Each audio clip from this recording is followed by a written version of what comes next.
President Trump spends his waning hours with the Queen mean tweeting a washed-up singer from the 70s. Joe Biden does the one thing he wasn't supposed to do, and Steven Crowder wins his censorship fight with YouTube for now. Then, a 17-year-old girl in the Netherlands commits suicide with the blessing of the Dutch government and her family. We examine the limits of individual liberty. That and much more. I'm Michael Knowles, and this is The Michael Knowles Show.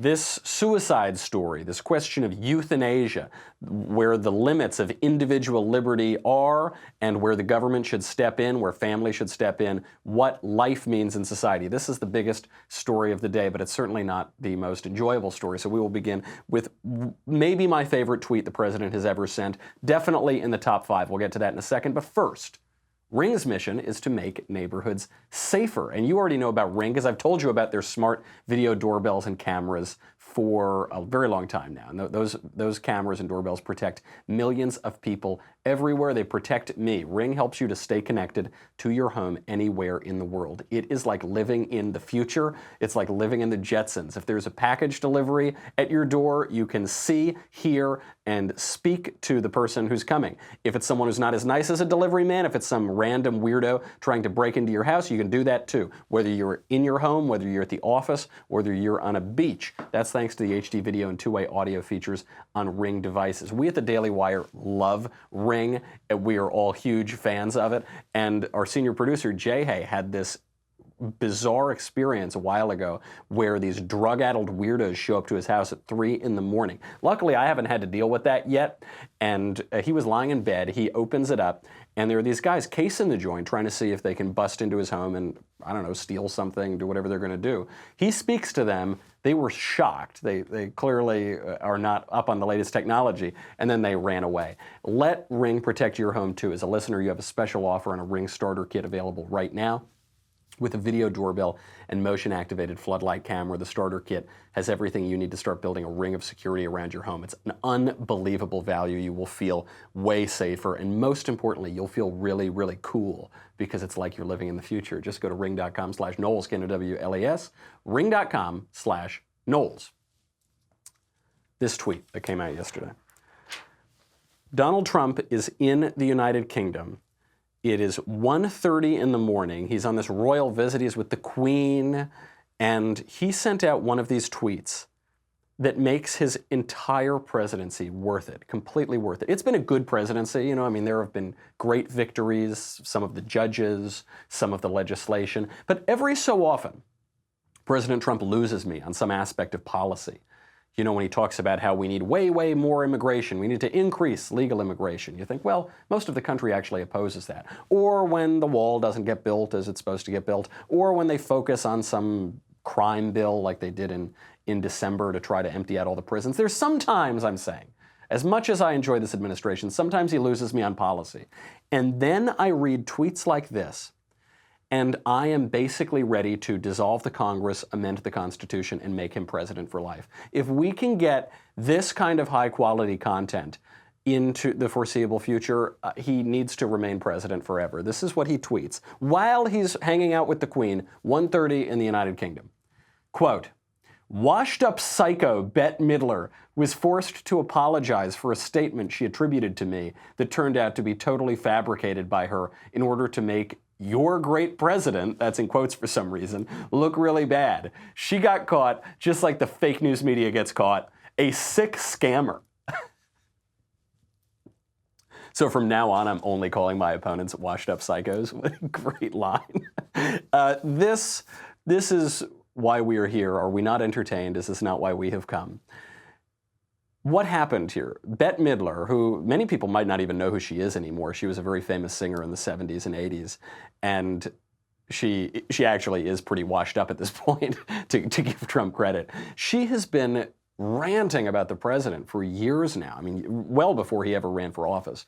And she shared this meme of him, which is one of these stupid memes that goes around the internet. And there's a picture of Trump, and it had this quote beneath it which said, "If I were to run for president, I'd run as a Republican because their voters are completely stupid and they believe whatever Fox News tells them." Something like that.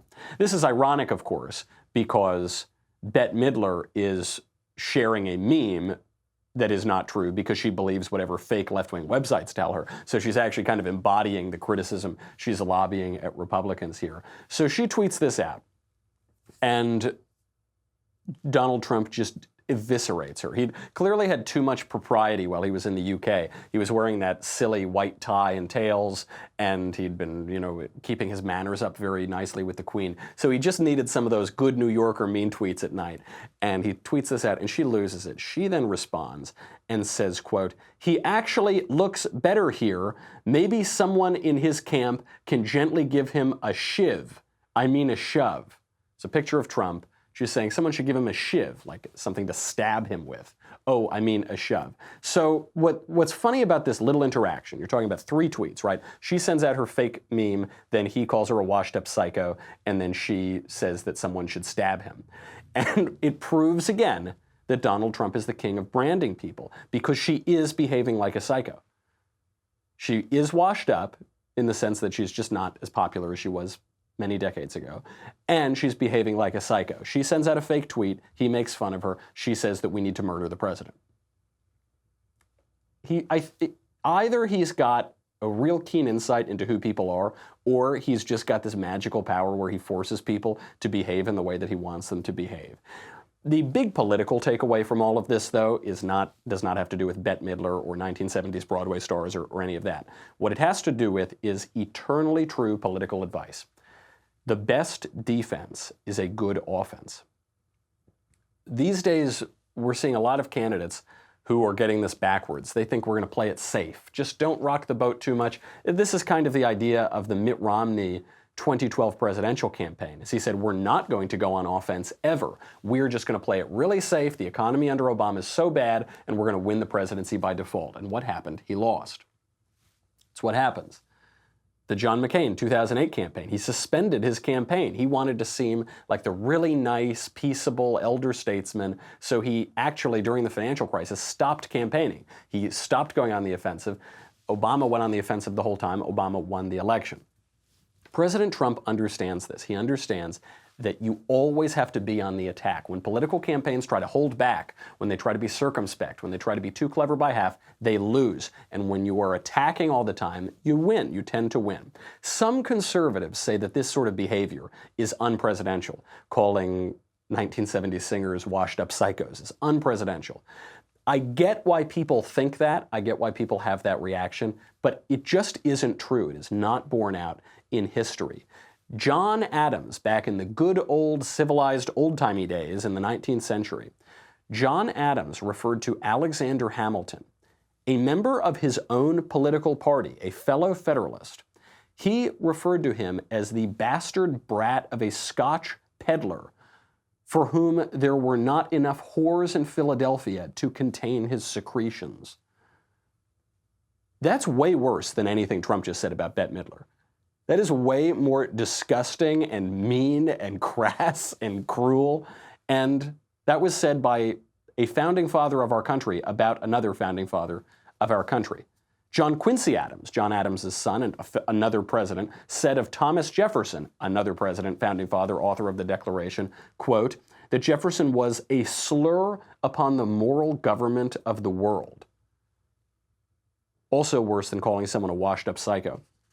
In another case, a little later on, U.S. Senator William E. Jenner said of the New York governor, W. Averell Harriman, very famous governor, he's thin, boys. He's thin as, I'll clean up the language a little, he's thin as urine on a hot rock. Okay?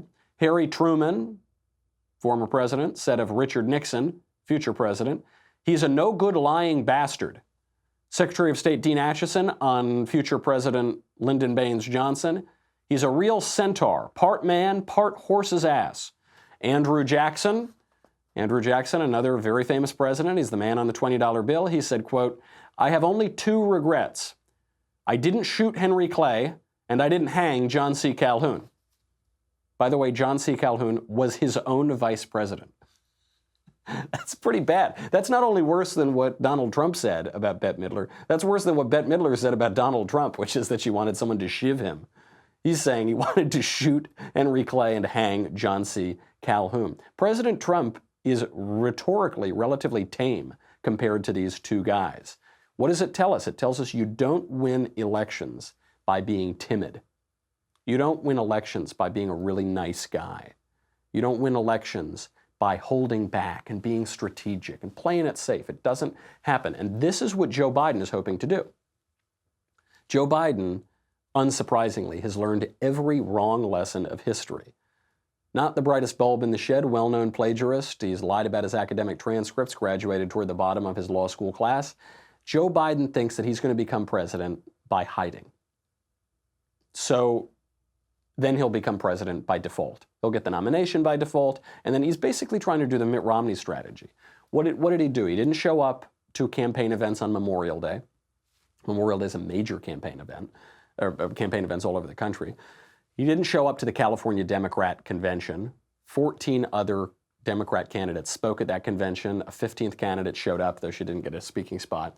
And yet, Joe Biden is still at 32% in the polls. So he still has this commanding lead over all the other candidates. Number two, a far distant second, is Bernie Sanders, who's now crept up to 18%.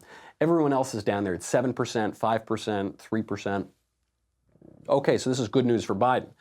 Doug Schoen, the pollster, was writing at and political consultant, he was writing at Fox News that this is proof that the Biden strategy is working. I don't think it's proof that it's working. Because if you compare Joe Biden's very solid poll numbers today to where they were when he announced his campaign just in April, they're way down. He's lost 7 percentage points since then. We haven't even gotten to the first Democratic debate yet. He can't afford to keep hemorrhaging all of those points. He's laying low. He's trying to do the Rudy Giuliani strategy. We will show the problem, the pickle that Joe Biden is in, then we will get to many more stories. But first, admit it, you think that cybercrime is something that happens to other people. It doesn't happen to you, right? Nobody wants your data. No hackers are going to go in and grab your passwords or your credit card details. I actually used to be like this. I thought, who cares? No one's going to get my stuff. It doesn't matter. And then people get into your computers.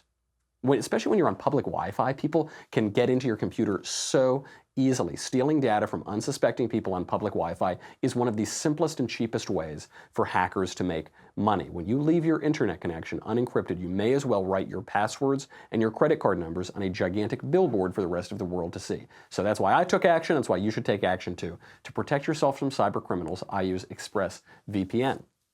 ExpressVPN. What does it do? It secures and anonymizes your internet browsing by encrypting your data and hiding your public IP address. Let me tell you something. If you are listening to or watching this show, you probably look at some pretty weird stuff on the internet. You probably don't want that coming out. You don't want your family to find out. You don't want the public to know what you're looking at out there. ExpressVPN has easy-to-use apps that run seamlessly in the background of your computer, phone, or tablet. Turning on ExpressVPN protection takes only one click. Using it, you can safely surf on public Wi-Fi. You won't be snooped on. You won't have your personal data stolen. That's why ExpressVPN is the #1 rated VPN service by TechRadar and comes with a 30-day money-back guarantee. Protect your online activity today. Find out how you can get 3 months for free. No reason not to do it. Go to expressvpn.com/Michael, M-I-C-H-A-E-L, expressvpn.com/Michael for 3 months free with a 1-year package. expressvpn.com/Michael to learn more. So Joe Biden, he would never think to protect any of his information. Don't be like Joe Biden. You know, Joe Biden, he wouldn't think about this. He's making the exact same mistakes that he made in 1988 when he ran. 1988, 98, 2008, 2018. Oh, we're talking about over 3 decades later, he makes the same exact mistake. So he's currently laying low. He's doing the Rudy Giuliani thing. Don't forget, in early 2008 campaign, Rudy Giuliani was the front runner. He had a commanding lead over the distant #2 choice, which was John McCain. And then what happened? Rudy Giuliani didn't show up. He was going to skip certain states. He wasn't going to, and what happened? Rudy Giuliani certainly never became president. Joe Biden risks that too. So he knows that he's got to go out there. He knows that he's got to do something. The trouble is, whenever he does anything, he puts his foot right in his mouth. So he missed a number of campaign events over the last 2 weeks. He finally comes out with his climate change platform proposal. And he blew it. He could not have bungled this any worse. For those of you who don't remember, Biden was chased out of the 1988 presidential campaign because he plagiarized speeches. He was caught plagiarizing speeches, particularly from the UK Labour Party politician Neil Kinnock. Here is a Neil Kinnock speech, and compare that to Joe Biden giving a speech in 1988. Why am I the first Kinnock in 1,000 generations to be able to get to university?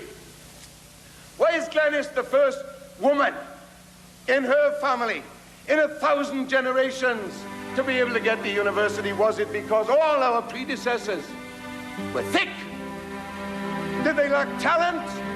Those people who could sing and play and recite and write poetry? And I started thinking as I was coming over here, why is it that Joe Biden is the first in his family ever to go to a university? Why is it that my wife, who's sitting out there in the audience, is the first in her family to ever go to college? Is it because our fathers and mothers were not bright? Is it because I'm the first Biden in 1,000 generations to get a college and a graduate degree that I was smarter than the rest? Those same people who read poetry and wrote poetry and taught me how to sing verse? Is it because they didn't work hard? My ancestors who worked in the coal mines in northeast Pennsylvania and would come up after 12 hours and play football for 4 hours? So obviously it's exactly plagiarized from Neil Kinnock. You might ask yourself, what kind of an idiot would steal almost word for word, certainly point for point, a speech given by a major UK political leader? What you've got to remember is this was the 80s and they didn't have the internet. So now no one would do this because you'd find it in 2 seconds. You'd Google it and you'd say, oh, there's the clip. Back then, they didn't have Google, they didn't have YouTube, they didn't have the internet. So if some guy gives a speech in England, there's no way that anyone is going to find out about that in the United States. So they obviously stole it. They thought they could get away with it, and they didn't. Joe Biden also lifted lines from JFK, his brother RFK, from the 1968 Democrat candidate Hubert Humphrey, and he gets chased out of the race for that. Okay, so here's Joe Biden's plan for climate change. This is the Biden plan just released yesterday. Quote, carbon capture, use, and storage, CCUS, is a rapidly growing technology that has the potential to create economic benefits for multiple industries while significantly reducing carbon dioxide emissions. Okay, now let me read to you the Blue-Green Alliance brief that was sent to the Senate Environment and Public Works Committee in 2017. Carbon capture, use, and storage, CCUS, is a rapidly growing technology that has the potential to create economic benefits for multiple industries while significantly reducing carbon dioxide emissions. Word for word. Joe Biden's plan on making CCUS available, quote, Biden's goal is to make CCUS a widely available, cost-effective, and rapidly scalable solution to reduce carbon emissions to meet mid-century climate goals. Now, here is the Carbon Capture Coalition statement on this on the Center for Climate and Energy Solutions website.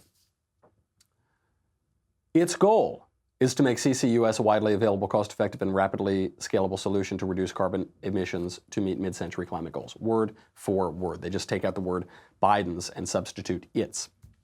History repeats itself. This is the one thing this guy was not supposed to do, was plagiarize. 2 things. I guess the other one is sniff women's hair. He was supposed to not sniff women's hair and don't plagiarize. It sunk his first major presidential race. And one of the first things that Joe Biden does is plagiarize in 2019 for the 2020 race. Why? Because Joe Biden can't help himself. He can't help but be Joe Biden. This is who he is.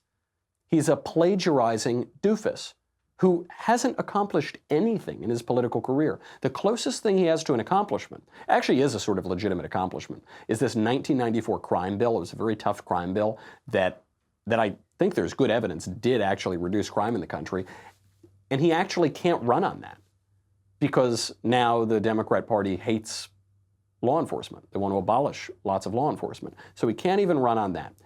He's damned if he does and damned if he doesn't. He's hiding right now because he knows that when he speaks, he embarrasses himself. But if he keeps hiding, he's going to hide himself away and lose the nomination.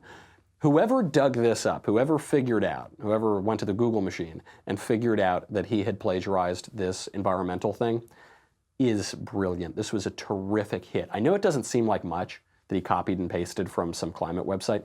It's a huge hit because it reminds us of so many things. It reminds voters Joe Biden is really, really old because he did this in 1988, before many of us were even born. It reminds voters that he's a plagiarist, reminds voters that he's an empty suit. He doesn't have any ideas of his own. He just has to steal other people's ideas. It reminds voters that he is totally unmoored. He's unprincipled. He'll just say whatever is going to help him get elected. It reminds us that he's a has-been. He's an old joke. A really great hit, really, really tough open for Joe Biden, and it shows that I think he's pretty vulnerable in 2020. Let's get to the biggest story of the day. This Dutch teen, Noah Pothoven. Noah Pothoven is a 17-year-old girl. This story has lit social media on fire, and there's been a lot of, not quite misinformation, but a lot of confusion out there. So initially, what was reported by the news outlets is that this 17-year-old girl was euthanized. This word is important. Was euthanized by her government. And what is euthanasia? Euthanasia is a ridiculous nonsense term, which means good death. EU, the prefix eu, means good, and so when it's added to anasia, you get euthanasia, which is the good death. It's obviously the opposite of a good death. It's suicide. But this is the term, the euphemism. Actually, euphemism, right, is EU. It's like a good word to refer to something that is awful. It's a soft word that covers up a harsh reality. And so euthanasia is a euphemism to cover up assisted suicide. And after these reports lit the world on fire, there were then other reports to correct them, which said, no, this wasn't euthanasia. The government did not actively go in and help her kill herself. So it's not euthanasia. Now, that's also quibbling with the word. What actually happened? What actually happened is that there was this girl who was sexually assaulted when she was 11, 12 years old. She wrote a memoir about this. It gave her depression. It gave her severe anxiety and anorexia. At age 16, she requested euthanasia. She requested for a doctor to kill her at a clinic in the Netherlands. For the past 10 years, the Netherlands has decriminalized doctor-assisted suicide, and the practice has exploded. So the clinic said no. They wouldn't do it because she was too young at age 16 to request that, and her parents didn't go along with it. Her parents didn't know about it when she made the request. The next year, when she's 17, she decided to stop eating and die. Now, how did she do that, you might wonder? Didn't her parents stop her? Didn't the government stop her? No, they didn't. So what a lot of people are trying to say now is this wasn't euthanasia. The government didn't help kill her. Her family didn't help kill her. Well, sure, but they didn't stop her. They permitted her to kill herself. The family actually bought a hospital bed to have in the home so that she could more comfortably kill herself. Actually, the day before she killed herself, a member of parliament in the Netherlands came and visited her. So, okay, they didn't give active support. Well, actually, in a way they did, because they bought the hospital bed, they made her comfortable. At the very least, they permitted this young teenage girl to kill herself because she was depressed. They gave her tacit support. A member of parliament came and visited her to comfort her as she killed herself. I guess technically this is not assisted suicide or euthanasia or whatever you want to call it, but practically it is. It's the same thing. Of course it is. This is the culture of death taken to its logical conclusion, and it's not just her. Since the Netherlands decriminalized euthanasia, doctor-assisted suicide, the practice has exploded. In 2017, 6,600 people in the Netherlands were killed through assisted suicide. Another 1,900 people killed themselves through regular old-fashioned suicide, and another 32,000 people killed themselves through a process called palliative sedation, which is just when you have enough sedatives and palliative medicine pumped into your body that eventually you die from it. It's a slow version of euthanasia and assisted suicide. When you add all of those up, that means that well over a quarter of the deaths in the Netherlands are induced. They are not natural deaths. They're suicides. When the Netherlands first legalized assisted suicide, we were told it was only for the extreme cases. It's death with dignity. It's a mercy killing for those handful of people who are in such immense pain. You would be so evil if you said that the government can't help them meet a good end, have a good death. Okay, that's how we were sold this culture of death. Then what happened? It moved from those extreme cases to the terminally ill. That's a distinction. Terminally ill, maybe you're in some pain, maybe you're not, but you're not going to recover from your illness most likely, so okay, then those people can be killed too. Then it moved from the terminally ill to the chronically ill. So this is not people who can see the end of the tunnel right there. It's people who are just chronically ill, they're in discomfort and pain, and so they just rather not live like that, so they'd rather kill themselves. Then it moved on from the chronically ill to people with disabilities. People who are crippled, who have physical disabilities or mental disabilities. Then it moved on to the elderly, people who are just kind of tired of living. They don't want to live anymore. Then it moved on to people with dementia. Then it moved on to people with mental illnesses. 83 people in 2017 were killed, were put down in the Netherlands because they were deemed to be mentally deficient. And then, of course, it moved on to babies. There was a case a year or two ago in the Netherlands where a woman in her 70s asked to be killed. She said, I am requesting euthanasia. But she had dementia, so she'd go in and out of lucidity. When they came in to do it, she was lying in her bed, and the doctor gave her a cup of poison, and she said, I don't want to drink the poison. The doctor said, you have to drink the poison. She said, no. She pushed it away. The doctor said, you have to do it. She said, no, don't give me the poison. Her family then held her down, and the doctor killed her while the family held her down. That's the logical conclusion of euthanasia, a nonsense word. So let's say that the Dutch government didn't give formal approval for this 17-year-old girl to be killed. They certainly gave their silent approval. They certainly gave their tacit approval. They probably did give their explicit approval too, by the way, when the member of parliament came to visit. So what should have happened here? What role does the government have in suicide? What role does the government have in a culture of life and a culture of death? It ties into the debate we've been having for a week or two now on individual liberty and the true end of government. We'll get to it in a second. Then we'll get to how Crowder, for now, won his battle with YouTube over censorship. And if there's any time, we'll get to straight pride parade. Yes, you heard that right. There's going to be a straight pride parade. But first, I've got to say goodbye to Facebook and YouTube. Go to dailywire.com. It's $10 a month, $100 for an annual membership. What do you get? You get me. That should be enough. You get the Andrew Klavan Show. Wow. You get the Ben Shapiro Show. You get the Matt Walsh Show. You get to ask questions in the mailbag coming up on Thursday. You get to ask questions backstage. You get Another Kingdom. And you get this. There it is, the Leftist Tears Tumblr. Now specially fortified because YouTube isn't going to kick off one of the biggest conservative comedians in the country. Go to dailywire.com. Get the Leftist Tears Tumblr. Prepare for the avalanche of leftist tears that are headed your way. Don't be a washed-up psycho. Get the Tumblr. Go to dailywire.com. We'll be right back.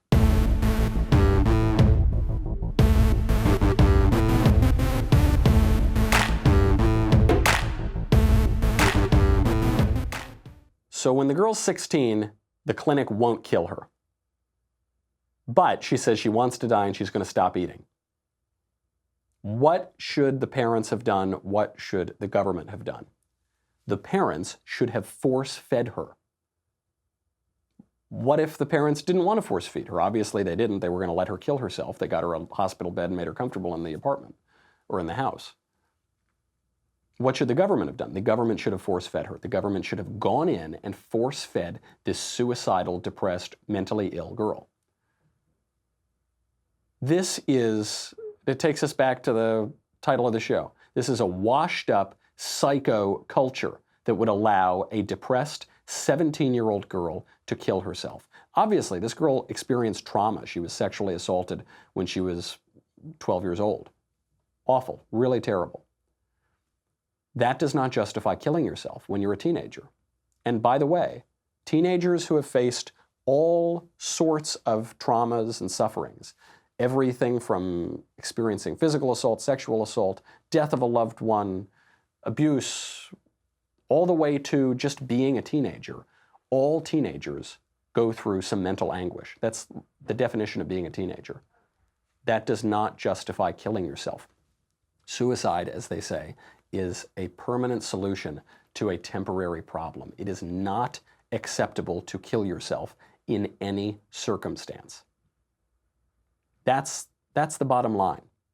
It is a washed-up psychoculture that thinks that it's okay to kill yourself, that thinks it's okay for a 17-year-old girl to kill yourself. And this ties into the debate over individual liberty that we've been having for the last couple weeks. You know, there's this debate on the right that opened up because Sohrab Ahmari, the writer at First Things, said that we need to stop only talking about individual liberty and maximizing individual autonomy. We have to start talking about what that liberty is for, what the purpose of that liberty is, and whether society should be oriented toward the good, towards something beyond just letting people do whatever they want.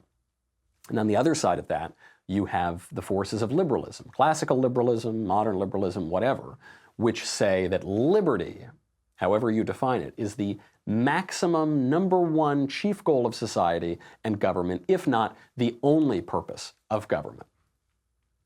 Okay, so let me ask you something.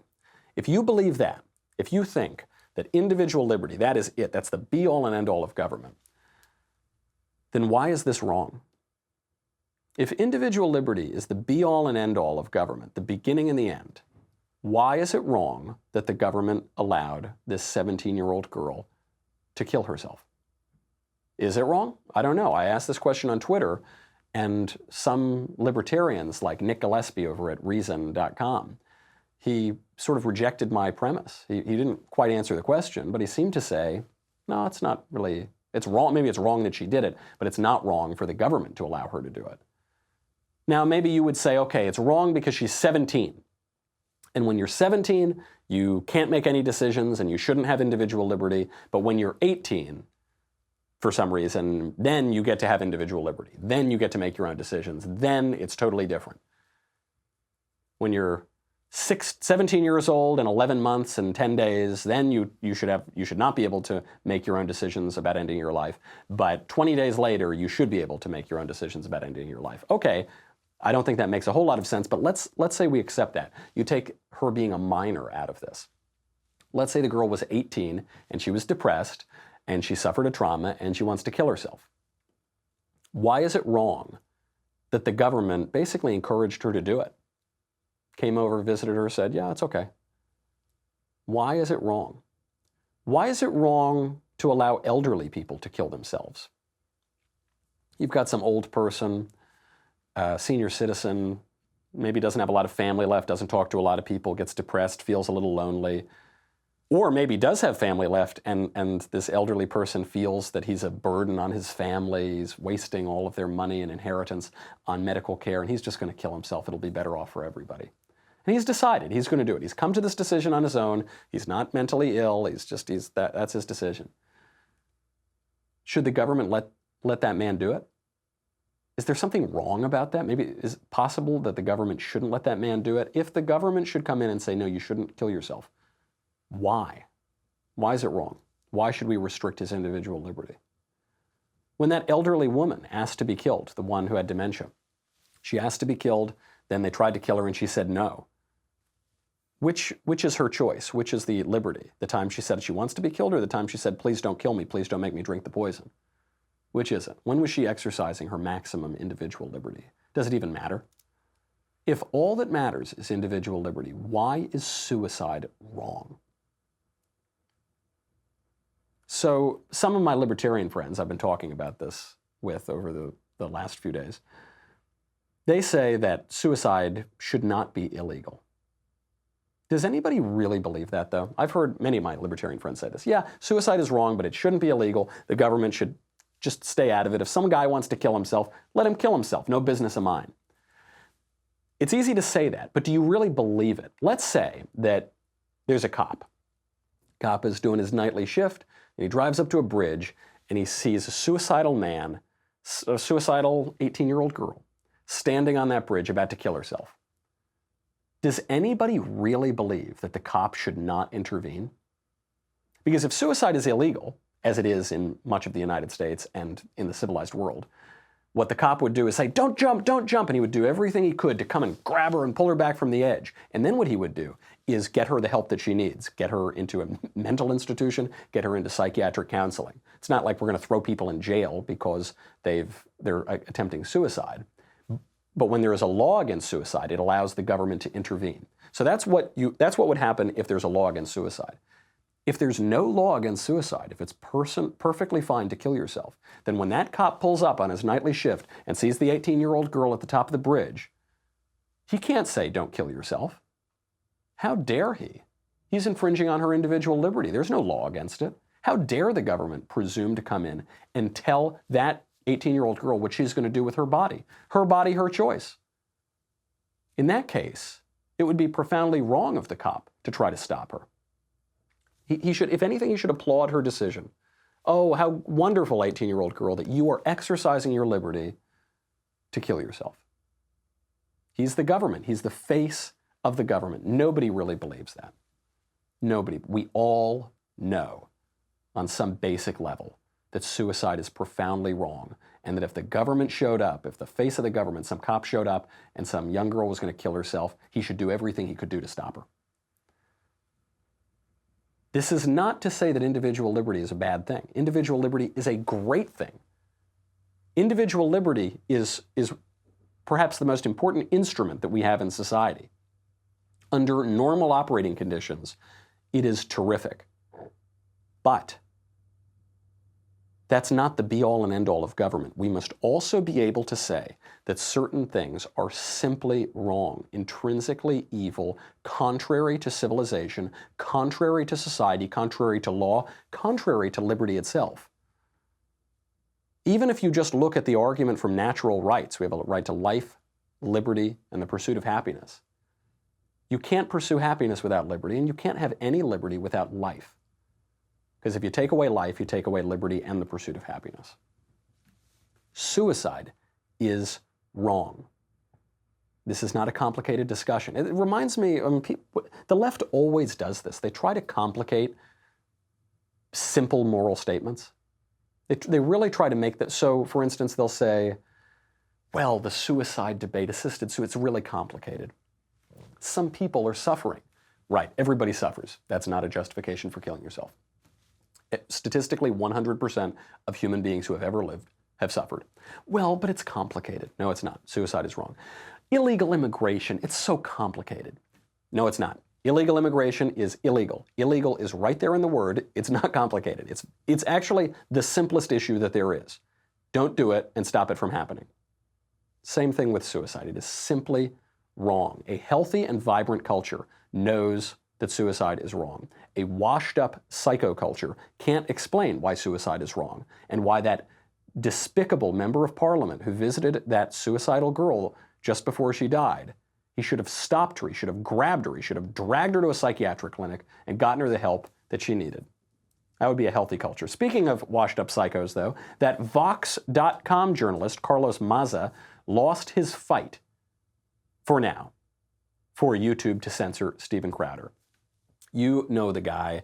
He was ranting and raving. He was all upset that Steven Crowder called him a lispy queer, even though this guy, Carlos Maza, refers to himself as a queer. So he asked YouTube to launch an investigation. YouTube goes and launches the investigation, and they write to him, quote, "Thanks again for taking the time to share all of this information with us. We take allegations of harassment very seriously. We know this is important and impacts a lot of people. Our team spent the last few days conducting an in-depth review of the videos flagged to us, and while we found the language that was clearly hurtful, the videos as posted don't violate our policies." Duh, they go on. "We've included more info below to explain this decision. As an open platform, it's crucial for us to allow everyone from creators to journalists to late-night TV hosts to express their opinions within the scope of our policies. Opinions can be deeply offensive, but if they don't violate our policies, they'll remain on our site. Even if a video remains on our site, doesn't mean we endorse and support that viewpoint. There are other aspects of the channel that we're still evaluating. We'll be in touch with any further updates." So they basically side with Crowder. This kid, Carlos Maza, has a meltdown over this. He says YouTube hates gay people because they won't kick off the people that Carlos doesn't like. Good for YouTube. That's really great. I'm glad they stood up for that. YouTube deserves some credit for it. Now the other shoe is dropping. So the New York Times is reporting this headline, YouTube to remove thousands of videos pushing extreme views. How do you define extreme views? Good question. They cited Steven Crowder as a reason for this move. So what the New York Times wrote was, in the videos, that creator, Steven Crowder, a conservative commentator with nearly 4 million YouTube subscribers, repeatedly insulted Carlos Maza, a journalist from Vox. So notice what they left out there. They left out that Crowder is a comedian. Comedians say offensive things. If William F. Buckley Jr. were on firing line discussing some economic treatise and he called someone a lesbian queer, actually he did it. He had a debate with Gore Vidal. William F. Buckley Jr. actually did say, listen, you queer, stop calling me a Nazi or I'll punch you in your damn face. So he actually did it once. They didn't take him off the air for it. But certainly if Buckley can get away with it, comedians should get away with it too. And they leave that out because they don't want to admit that conservatives get to have fun, that they get to make jokes, and so they're using this as a chance to take away other videos. And this is why I can't yet give YouTube total credit here. I think YouTube probably felt that they couldn't take down Crowder because he's too big. I mean, he's a huge publisher on YouTube, almost 4 million subscribers. So now they're announcing a policy that they're going to go through and just remove extreme videos, which sounds to me like death through 1,000 cuts. And this is all about 2020. That's what this really comes down to. Activists are ramping up to stop Trump. They want to stop Trump. They want to stop Republicans. Why are they doing it on social media? Why are they deplatforming conservatives, trying to kick off extreme conservatives? It's because Donald Trump won the election on social media. He credits social media with his presidential election. Obviously with the tweets, obviously with the way he personally uses it, but also his campaign dominated on social media. I've talked to people who have worked at YouTube and other platforms, and the Trump campaign was just much more sophisticated at using advertising on those platforms to reach people. The Clinton campaign was stuck in the past. Trump was built for the social media era, and so the social media companies are now going after Republicans and conservatives. That is what we're going to see coming into 2020. So while we celebrate Crowder still being on there, keep an eye out because I think the other shoe is about to drop. By the way, I don't have a date for you yet, but you have to get your feather boas out, or I guess maybe not, maybe the opposite of your feather boas. While there are gay pride parades around the country, or I guess now it's LGBTQ, LMNOP, it's fat pride, skinny pride, every single kind of pride in the whole world. It's way beyond sex at this point. There is now going to be in Boston a straight pride parade. Boston officials are saying that there is a group which will hold a straight pride parade in the city over the summer, that they have not yet been granted a permit, but that they are likely to be granted a permit, and that there will be floats, and it's going to be a very big, fun deal. The group that's hosting it is called Super Happy Fun America. And the VP of it, Mark Sahady, said that they're going to go all out. Quote, if you would like to come as an individual, march as a group, or bring a float or vehicle, get in touch. This is our chance to have a patriotic parade in Boston as we celebrate straight pride. This is great. This is a terrific thing.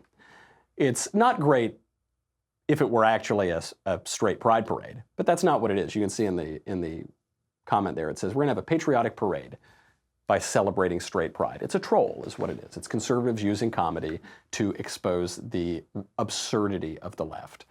And conservatives should do this all the time. So why are gay pride parades so bad? It's not exactly the gay, it's the pride. That's why fat pride and skinny pride and all the slut pride, whatever kind of pride you want to use. Pride is awful. And if conservatives can expose how absurd pride is to celebrate the queen of all sins by having a straight pride parade, I think that's hilarious. Go for it. Conservatives need to use comedy. That is how you expose a washed up psycho culture. That is how you expose an absurd culture. That is how you expose absurd politicians and absurd policies, is you laugh at them. You don't need to get riled up and angry and scream all the time. Just laugh at them. Kill them with laughter. And obviously President Trump has done this to remarkable success. Conservative comedians have done this. A lot of people in the culture have done it. We need to keep it up for 2020 and get your floats ready. Go get your floats and your boas ready, because it looks like the conservative laughs are not going to let up anytime soon. That's our show. Get your mailbag questions in for Thursday. In the meantime, I'm Michael Knowles. This is The Michael Knowles Show. See you tomorrow.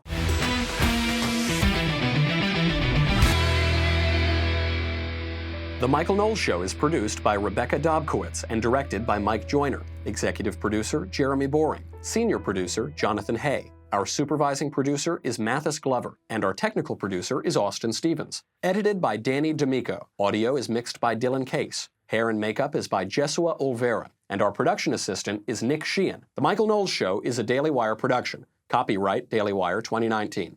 Today on The Ben Shapiro Show, is a culture of death being promoted by the left? That's today on The Ben Shapiro Show.